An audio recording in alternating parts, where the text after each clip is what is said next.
Hello everyone, welcome to I exam B students. मेरा नाम है Kailash Tiwari, ex AFO Union bank of India. So दोस्तों, मैंने ज़्यादा फोकस किया यूनियन बैंक ऑफ इंडिया में, इसीलिए क्योंकि यूनियन बैंक ऑफ इंडिया ने इस बार ज़्यादा वैकेंसीज दी हैं। एंड आई होप कि जिन बैंक्स ने अभी नॉट रिपोर्टेड किया है वो भी डेफिनेटली ज़्यादा से ज़्यादा वैकेंसीज ऐड करेंगे, सो दैट कि इस बार की रिक्रूटमेंट में ज़्यादा से ज़्यादा स्टूडेंट का सिलेक्शन हो सके। बट वैकेंसीज चाहे कितनी भी हो, एक चीज आप ध्यान रखिए, वैकेंसीज चाहे 1200 हो जाए, चाहे 2000 हो जाए, फिर भी कंपटीशन रहेगा ही। तो आपको आज से ही आपको सुबह उठना भी इसी थॉट के साथ है और सोना भी इसी थॉट के साथ है। बार बार आपने अपने आप को बताना है, सो दैट कि आपको ये विश्वास हो सके कि आप ये बहुत अच्छे से कर लेंगे। So wake up early morning, wake up every morning and tell yourself you can do this. Okay, so इस थॉट के साथ आप रोज सोइए, रोज उठिए। जब आप इतना इसके बारे में सोचेंगे, डेफिनेटली आप इसको बहुत अच्छे से क्लियर करेंगे। So target IBPS A for 2022 and 23, union bank of India, अच्छे लोग अच्छा बैंक, है ना। Good people to bank with, ये इसकी टैग लाइन है यूनियन बैंक ऑफ इंडिया की। 416 वैकेंसीज हैं। पंजाब नेशनल बैंक 100 वैकेंसीज है। इसके अलावा ये कुछ बड़े बैंक्स हैं जिन्होंने अभी वैकेंसीज रिपोर्ट नहीं की है। आई होप कि फ्यूचर में ये ज्यादा से ज्यादा वैकेंसीज रिपोर्ट करेंगे, जैसा कि हमने आईबीपीएस पीओ में भी देखा, आईबीपीएस क्लर्क में भी देखा। सो यहाँ भी आगे उम्मीद है। ओके, सो देन इसके बारे में हमने डिस्कशन किया था अभी अपने लाइव सेशन में, तो बहुत ज्यादा डिस्कस नहीं करेंगे। कुछ भी इससे रिलेटेड जो भी अपडेट होगा मैं आपको जरूर दूंगा।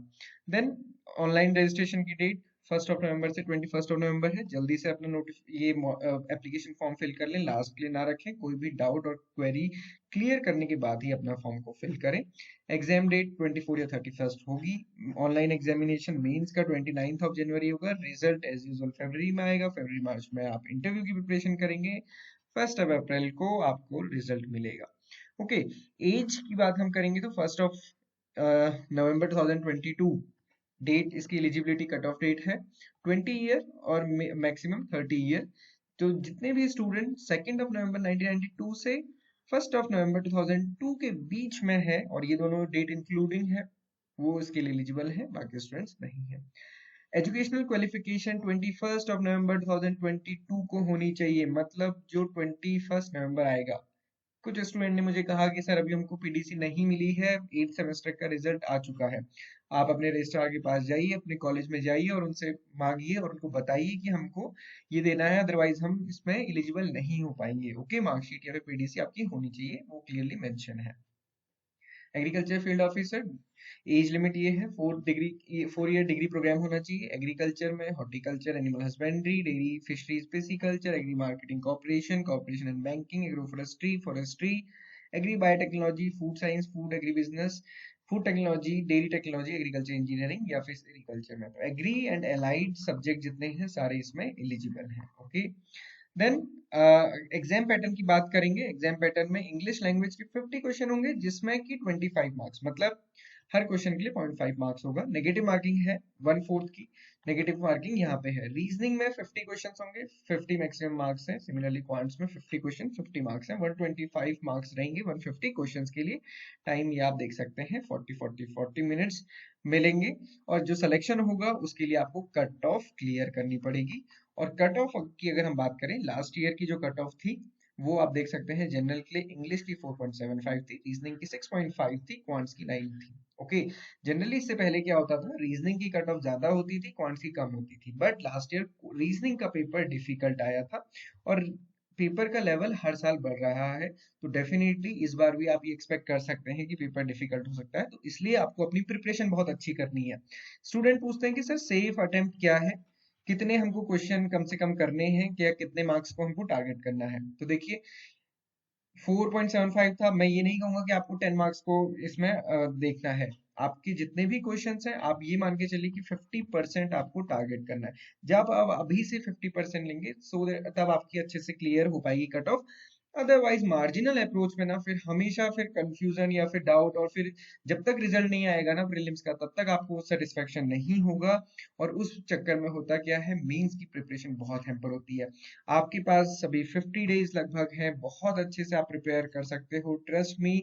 अगर आपने अभी तक प्रीलिम्स शुरू भी नहीं किया है तो भी आप कर सकते हो, बशर्ते कि आप रेगुलरली इसमें टाइम देंगे, क्योंकि ये कट ऑफ ऐसी नहीं है कि जिसको क्लियर कर पाना बहुत मुश्किल है। अब आप कैसे इसका पता लगा सकते हैं कि आप सबसे पहले कीजिए प्रीवियस ईयर पेपर दीजिए, आपको हमारी वेबसाइट पे मिल जाएगा फ्री में, वो अवेलेबल है सारे मॉक टेस्ट और प्रीवियस ईयर क्वेश्चंस, आप उनको अटेम्प्ट कीजिए और देखिए कि क्या आपने इंडिविजुअल इतने सेक्शन में मार्क्स आपके आए कि नहीं आए। उससे आपको पता चल जाएगा कि आपका प्रिपरेशन लेवल कितना है। अगर आप प्रीवियस ईयर पेपर देके इतने मार्क्स ले आते हैं तो फिर आपको पता चल जाएगा कि आपकी प्रिपरेशन उसी डायरेक्शन में है। ओके, देन आगे बढ़ते हैं। ये प्रीलिम्स की ओवरऑल कट ऑफ थी 21.25। मेंस एग्जामिनेशन आपको पता है एग्रीकल्चर के 60 क्वेश्चंस आते हैं, 60 मैक्सिमम मार्क्स होते हैं, इंग्लिश हिंदी दोनों में होता है, 45 मिनट्स का होता है। इसके लिए हम स्ट्रेटेजी आगे डिस्कस करेंगे।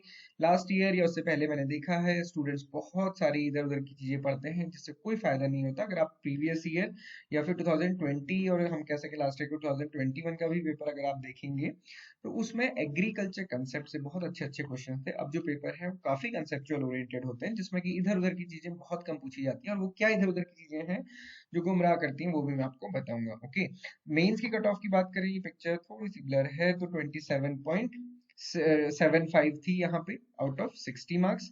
27.75 थी, इसको फिर 80% में कन्वर्ट किया जाता है और 20% इंटरव्यू का वेटेज होता है। ऑल्दो इंटरव्यू 100 मार्क्स से लिया जाता है बट 20% उसका वेटेज होता है, 40% उसमें लाना जरूरी होता है। तो 27.75 थी। इसके अलावा जो फाइनल सिलेक्शन की बात करें मेंस प्लस इंटरव्यू के लिए, तो मेंस प्लस इंटरव्यू के लिए लास्ट ईयर जो मैक्सिमम मार्क्स आए थे स्टूडेंट्स के वो थे 78.93, जनरल कैटेगरी की मैं बात कर रहा हूँ। और अगर आप मिनिमम मार्क्स बोलेंगे या जिसको हम कट ऑफ बोल सकते हैं वो थी 63.87।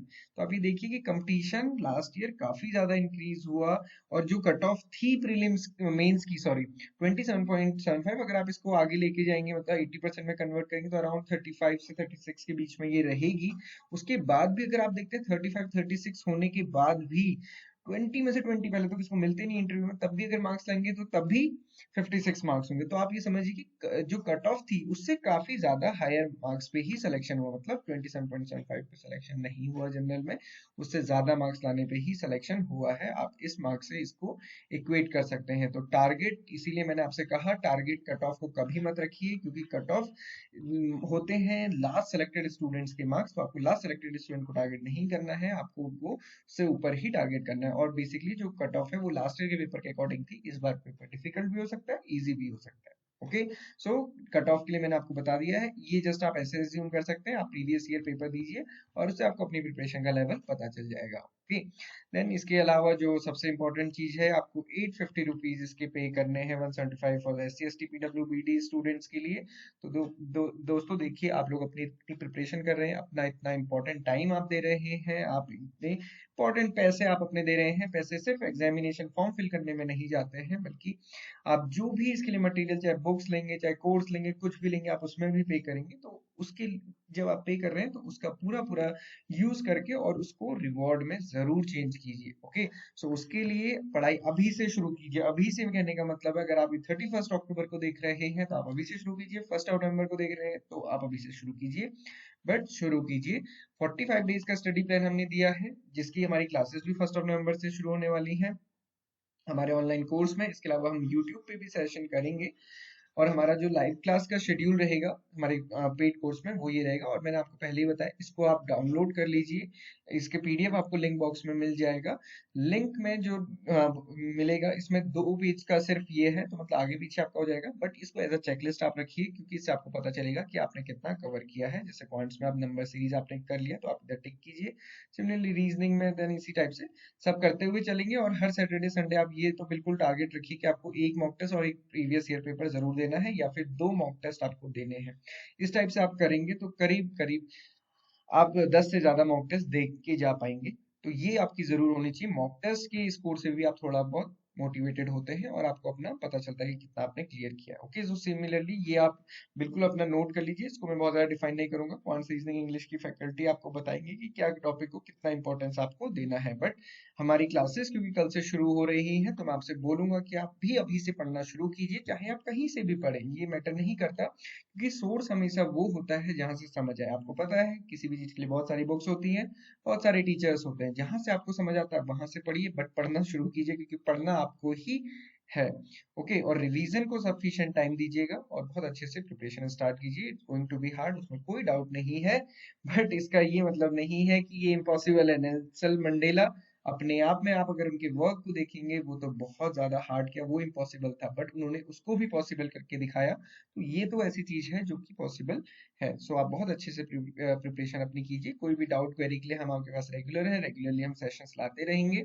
आप अभी से प्रीवियस ईयर पेपर देखिए, कट ऑफ के साथ मैच कीजिए, सिलेबस समझिए और उसके बाद सोर्सेज अपने फिक्स करके पढ़ना शुरू कीजिए। बहुत ज्यादा टाइम वेस्ट इन तीनों चीज पे मत कीजिएगा। आपको ये तीनों एग्जाम भी में मिल जाएंगे, तो इसलिए आपको इधर उधर कहीं भी जाने की जरूरत नहीं है। बट अगेन वो आपकी अपनी चॉइस रहेगी। बुक्स एंड सोर्सेज की मैं बात करूं, conceptual books for mains, conceptual books पढ़िए। वन लाइनर से सोल्यूशन नहीं होगा, वन लाइनर एग्जाम के 10 दिन पहले ही पढ़िएगा।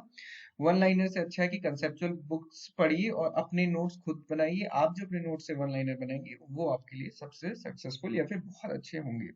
रिवीजन बुक्स लास्ट में आपको काम आएंगी। एमसीक्यू बुक्स या फिर मॉक टेस्ट रेगुलरली दीजिए। ओन हैंड रिटन नोट्स, इसका कोई भी सब्सटीट्यूट नहीं है, ये आप समझ लीजिए। की टू सक्सेस क्या है? प्रैक्टिस फॉर प्रीलिम्स, जितना हो सके उतना प्रैक्टिस कीजिए, revision for the mains. Okay, तो ये दोनों चीजें आपको ध्यान में रखनी है। इसके अलावा आप हमारा कोर्स ज्वाइन करना चाहते हैं, आप कर सकते हैं। आईबीपीएस एसओ का प्रीलिम्स का कोर्स भी हमारे पास अवेलेबल है, complete online, prelims plus mains, इसके अलावा सिर्फ मेंस का, तीनों ही कोर्स अवेलेबल है। जो भी आप लेना चाहते हैं आप ले सकते हैं, तीनों में ही आपको कंप्लीट कवरेज मिलेगी चीजों की। एंड अभी 50% ऑफ चल रहा है। आप अगर आप लेना चाहते हैं तो आप हमारी वेबसाइट पे जा सकते हैं, डेमो विजिट कीजिए, आप सारी चीजें देखिए, आपको चीजें पता चल जाएंगी। इसके अलावा 20 mock test for the prelims, 20 mock test for the mains, इसके अलावा हम इसमें टाइमली और भी मॉक टेस्ट ऐड करते रहते हैं। इसके अलावा आपको हर एक टॉपिक के लिए चैप्टर टेस्ट मिलेंगे, क्वेश्चन नंबर ऑफ क्वेश्चन वहाँ पे आपको बहुत सारे मिलेंगे, तो कोई भी डाउट नहीं है। हर एक कंसेप्ट के लिए वीडियोस ऑलरेडी वहाँ पे है, जैसे ही आप एनरोल करते हैं आपको सारी वीडियोस मिलती हैं। तो आप ऐसा भी नहीं है कि सिर्फ लाइव क्लास डिपेंडेंट है। ओके, इसके अलावा पीडीएफ प्लस चैप्टर टेस्ट, ये सारी चीजें आपको मिलती हैं। बट प्रीवियस ईयर पेपर सबसे पहले अटेम्प्ट कीजिए, मॉक टेस्ट रेगुलरली दीजिए, किसी भी डाउट क्वेरी क्वेश्चन के लिए आप हमें पूछ सकते हैं। दोस्तों मोटिवेटेड रहिए, मोटिवेशन खुद से आता है। आप सभी ने अरुण कात्यायन की बुक पढ़ी है, उसमें स्टार्टिंग में ही लिखा रहता है, अत्तो दीपो भवत अंत सरना। सो बेसिकली क्या है कि जो आपका मोटिवेशन है, inner motivation is always permanent, बाहर का मोटिवेशन तो हमेशा टेम्पररी रहेगा। So this is all for today, thank you everyone for watching this video and have a good day.